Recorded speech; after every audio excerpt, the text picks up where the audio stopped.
ప్రస్తుతం ఉద్యోగం రాగానే సొంతిల్లు కొనుగోలు చేయడం ట్రెండ్గా మారింది.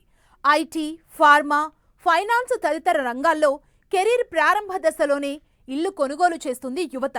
ఈ ట్రెండ్ ఆర్థిక పరిపక్వతకు సంకేతమని, దీర్ఘకాలిక సంపద సృష్టికి దోహదపడుతుందని నిపుణులు అభిప్రాయపడుతున్నారు. ముఖ్యంగా గృహ రుణాలు ఈజీగా లభిస్తుండటంతో చాలా మంది ముందుగానే ఆస్తి కొనుగోలుకు ముందడుగు వేస్తున్నారు.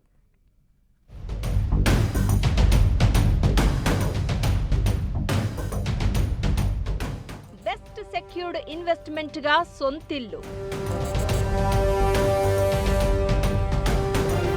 చిన్న వయసులోనే కొంటే ఈక్విటీ పెరుగుతుంది.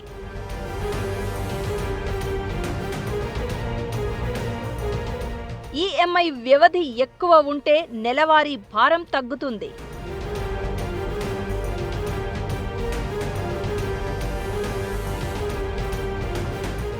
పక్కా ప్లానింగ్ తో ఇల్లు కొంటే బెస్ట్ ఇన్వెస్ట్మెంట్.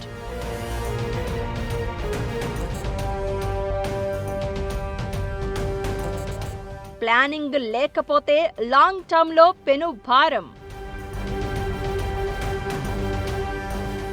కెరియర్ ప్రారంభంలోనే ఇల్లు కొనాలనుకునే నిర్ణయం ప్రతి ఒక్కరికి సరిపోదని ఆర్థిక రంగ నిపుణులు అభిప్రాయపడుతున్నారు.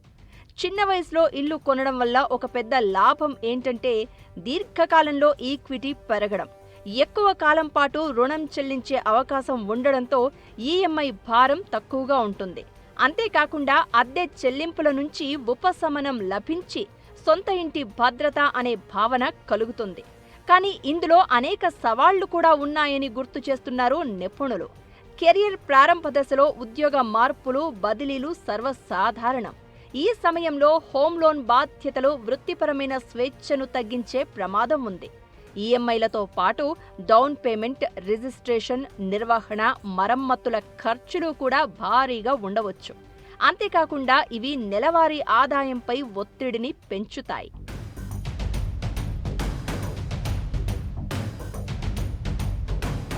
ఈ అంశంలో ఇంకా ఒక ముఖ్యమైన అంశం ఆపర్చునిటీ.